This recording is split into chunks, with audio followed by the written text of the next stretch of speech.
Papinette. Oui, maman. Je t'ai pas dit de ne pas faire ça. Hein? Je t'ai pas dit de ne pas faire ça. Hey, vous les enfants, quand on vous parle, vous n'entendez pas. Oh, tu as la chance qu'on est au Québec. Sinon, c'est que j'allais te montrer. Parents, tu te reconnais dedans?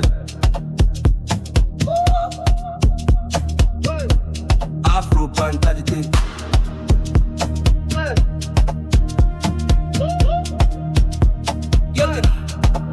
Nous vous prions de noter que le contenu de cette vidéo est strictement à titre informatif. Alors, si vous avez besoin d'aide pour éduquer vos enfants, s'il vous plaît, adressez-vous aux personnes appropriées. Merci. Bonjour et bienvenue sur la chaîne Afro-Parentalité. C'est une chaîne où l'on parle des défis de la parentalité afin de partager des astuces, des informations, des expériences qui vont nous aider à grandir en tant que communauté de parents. Aujourd'hui, nous allons continuer le thème que nous avions commencé dans l'épisode précédent, donc dans l'épisode 7, qui parle sur la discipline. Donc aujourd'hui, nous allons voir le deuxième sous-thème. Il s'agit donc des bienfaits de la discipline et nous allons voir un cas pratique de comment appliquer la discipline sans frapper.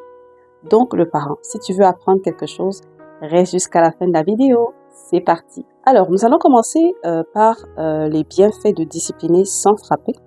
Nous allons vous proposer quelques raisons ici de pourquoi est-ce qu'il est mieux ou pourquoi est-ce que nous suggérons aux parents de discipliner sans frapper. Et parmi ces raisons-là, nous allons citer que par appliquer la discipline sans frapper, ça permet de montrer à l'enfant qu'on peut résoudre les situations problématiques sans user de violence. D'accord? Lorsqu'au lieu de corriger votre enfant en le tapant, vous parlez avec lui, vous lui montrez l'exemple, car n'oubliez pas, nous avions dit dans les épisodes précédents que les parents sont les modèles. Nous sommes le modèle, le repère premier de nos enfants. Nos enfants nous regardent et nous imitent. D'accord?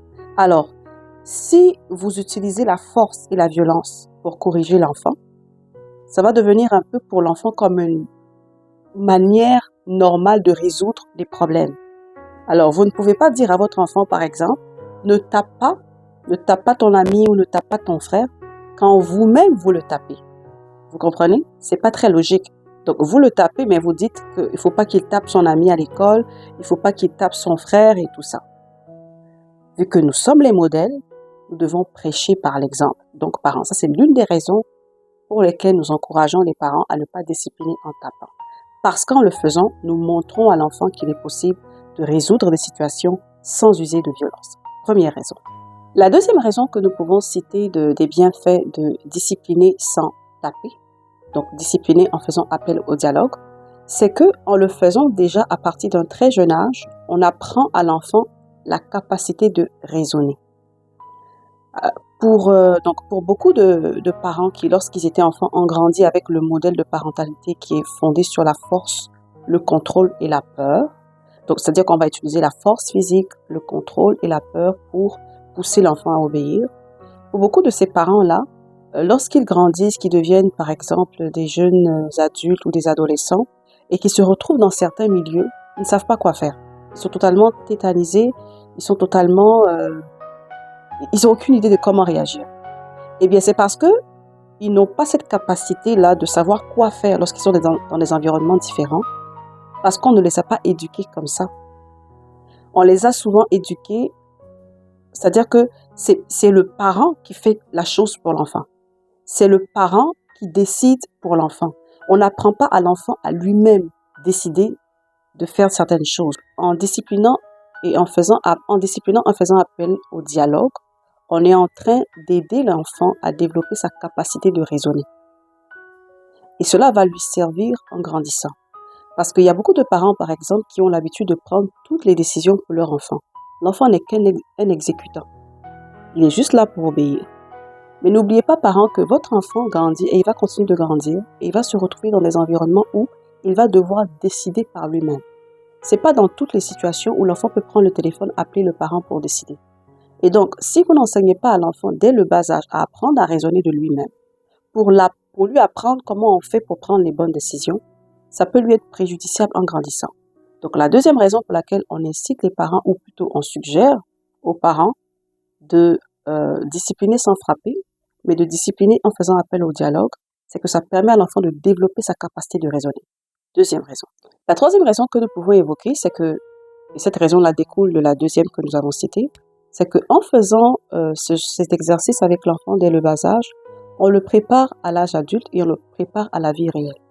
Donc, dans la vie de tous les jours, comment l'enfant va se comporter face à des divergences d'opinion, face à des situations problématiques, face à des situations de tous les jours, de la vie réelle. C'est déjà avec cette forme de discipline, en faisant appel au dialogue, même dans ce domaine, qu'on prépare l'enfant à la vie réelle. Donc, troisième raison pour laquelle nous suggérons aux parents de discipliner avec le dialogue et non avec la force physique.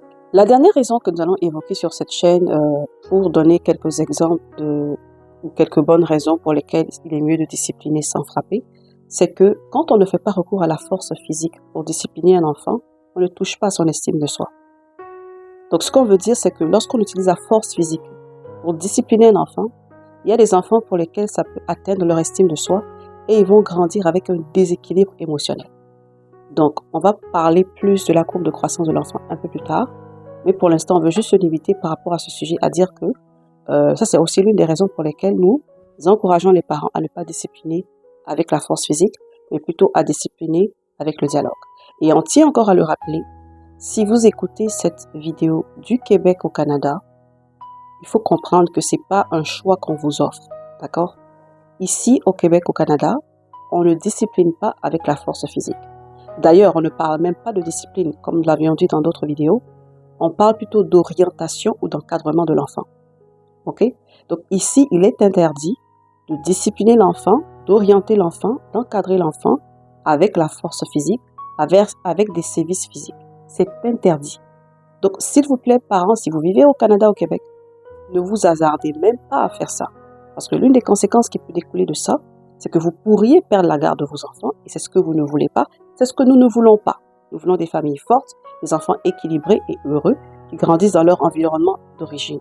D'accord? C'est pour ça que nous avons cette chaîne, pour transmettre l'information qui pourrait aider les parents à éviter d'utiliser des méthodes qui pourraient être correctes dans certains pays, mais qui ne le sont pas ici. Donc, si vous vivez au Québec, au Canada, n'utilisez pas, s'il vous plaît, la discipline physique, je veux dire des tables, des gifles, des choses comme ça, pour corriger vos enfants. Non.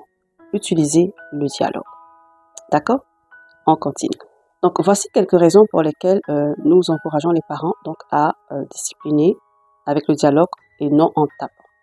Maintenant, l'heure de vérité a sonné. Nous allons utiliser un cas pratique pour illustrer tout ce que nous vous avons expliqué dans l'épisode 7 et dans cet épisode. Alors, comme cas pratique, nous allons prendre le cas d'un enfant qui doit prendre son bain. Et comme nous l'avions dit dans les épisodes précédents, c'est toujours mieux d'annoncer quelques minutes à l'avance à l'enfant ce qu'il devra faire. Donc, dans ce cas-ci, on va dire, prenez le temps 5 minutes à l'avance.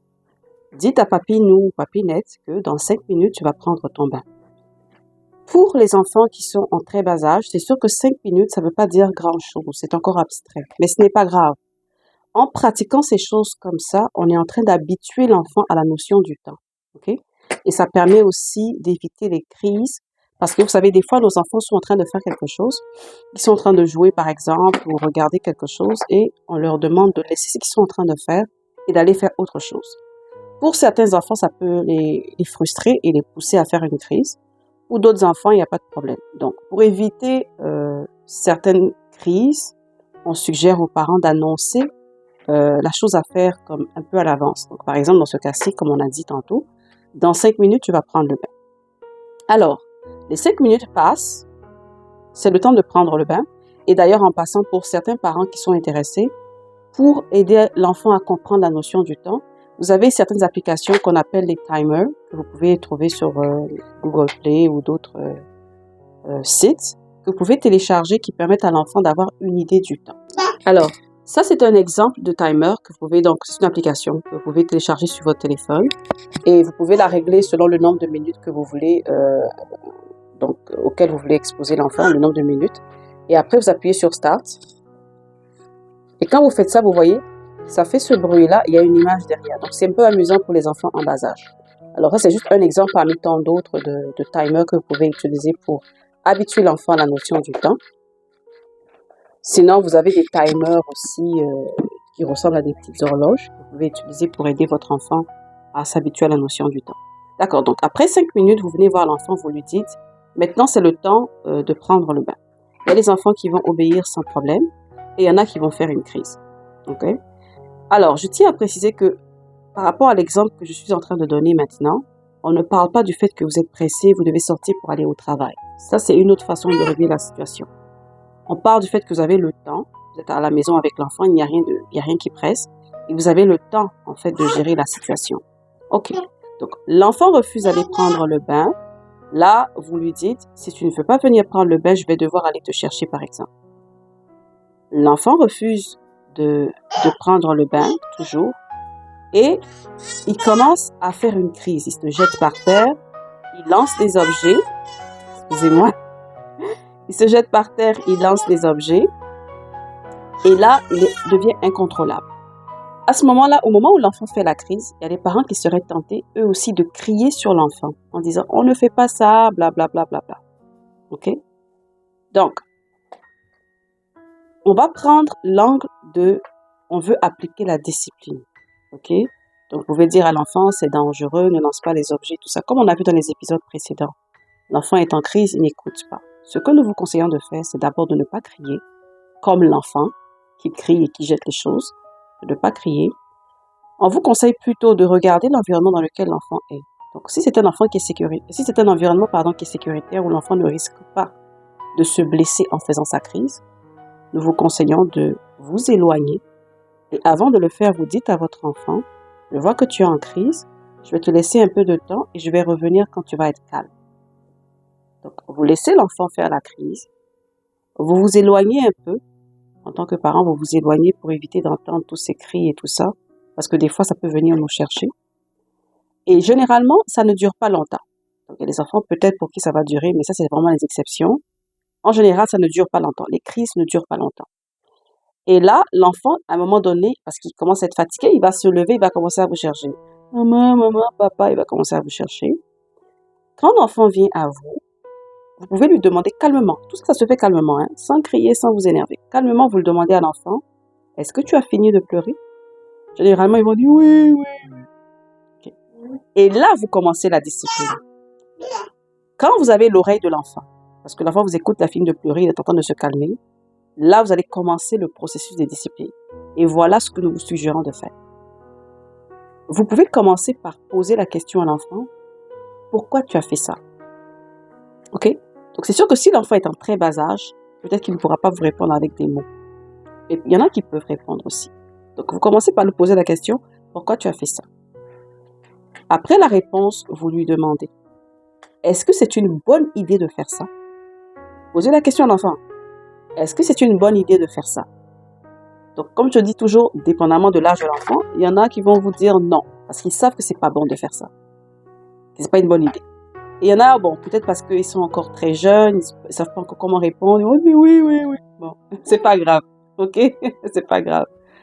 Quand vous lui demandez, est-ce que c'est une bonne idée de faire ça? Après, posez-lui la question, mais qu'est-ce qu'il faut faire à la place? Il y a des enfants qui savent, ils vont vous dire, il faut écouter les instructions, il faut pas faire ça, c'est mal. Ils vont répondre, ok? Et après, vous allez renforcer sur la bonne attitude à avoir. Donc, par exemple, et vous renforcez sur la bonne attitude à tenir. Donc, je reprends le processus. Vous demandez à l'enfant, pourquoi est-ce que tu as fait ça? Après, vous lui posez la question de, est-ce que c'est une bonne idée de faire ça? Après, vous lui demandez, qu'est-ce qu'il faut faire? Et vous renforcez sur la bonne attitude à tenir. C'est tout. Et puis après, le processus de discipline s'arrête là. C'est tout. En fait, c'est ça la correction. Ok? C'est tout. Ouh! Prenez vos tabourets, vous verrez écouter la fille là. Hey! Ah, ça fait fort, hein? Et plus vous pratiquez cette méthode de discipliner, vous allez voir que sur le long terme, l'enfant lui-même, il saura les bons comportements à tenir. Il y a des choses qu'il va arrêter de faire parce qu'il va mieux comprendre les choses. Et il y a des choses qu'il va développer lui-même comme initiative. OK? Donc, n'oubliez pas que surtout pour les enfants en bas âge, il y a des choses qu'ils ne peuvent pas exprimer avec des mots parce que leur vocabulaire n'est pas encore assez riche. Donc, généralement, ils vont exprimer avec des attitudes et comportements, dont les crises. D'accord? Donc, c'est sûr qu'on n'est pas en train d'encourager les parents pour dire il faut encourager l'enfant à faire des crises. Et la méthode qu'on partage n'encourage pas l'enfant à faire des crises. Ça permet au contraire de permettre à l'enfant d'exprimer sa frustration tout en corrigeant cela, mais de façon paisible. OK? Donc, pour les parents qui sont habitués à taper et tout ça, ce qu'on vient de dire, ça peut paraître vraiment ridicule. Là, c'est comme vraiment, je dois faire ça, puis c'est ça qui va aider l'enfant. Et s'il vous plaît, les parents, il faut essayer.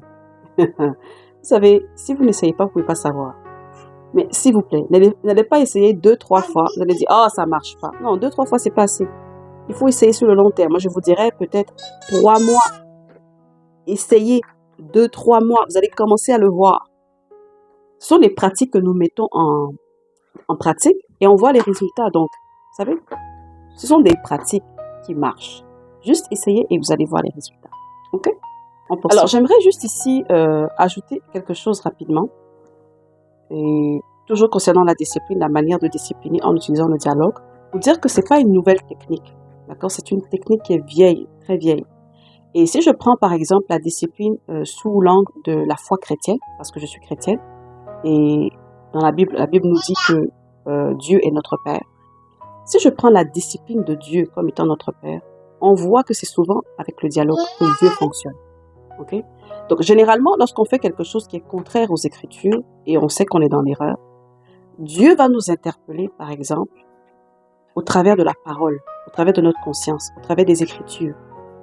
Il va passer par des gens pour nous interpeller, pour nous faire comprendre que ce que nous sommes en train de faire n'est pas correct.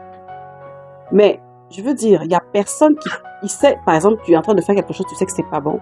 Il n'y a personne qui voit une main invisible quitter de nulle part, venir comme ça le tabasser, le gifler de partout.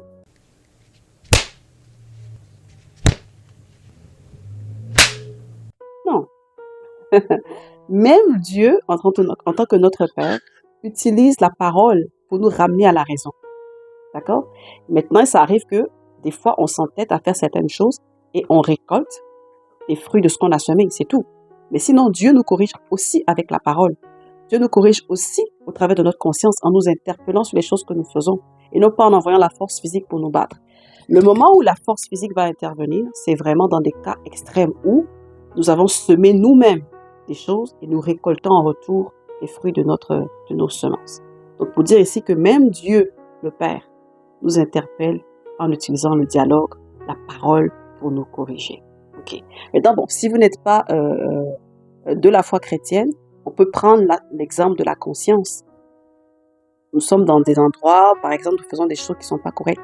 Notre conscience nous interpelle. Ce n'est pas des mains invisibles qui viennent nous frapper de partout pour nous corriger. Donc, même là, pour dire que dans la vie de tous les jours, le dialogue se présente comme un moyen de corriger, de discipliner, d'encadrer, d'orienter. Donc, ce n'est pas nouveau, là. C'est des techniques qui sont vieilles comme le monde. D'accord?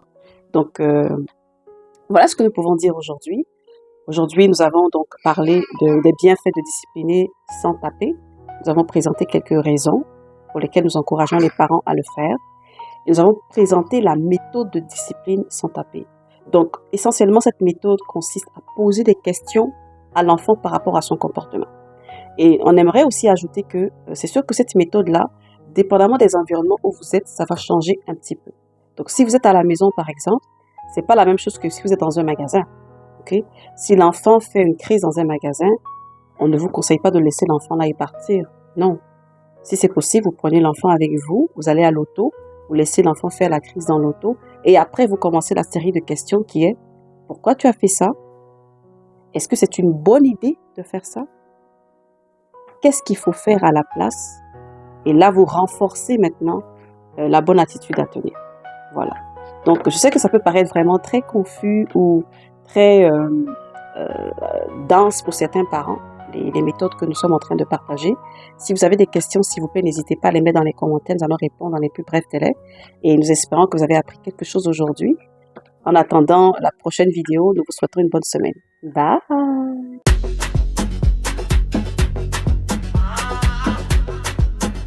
para realidad.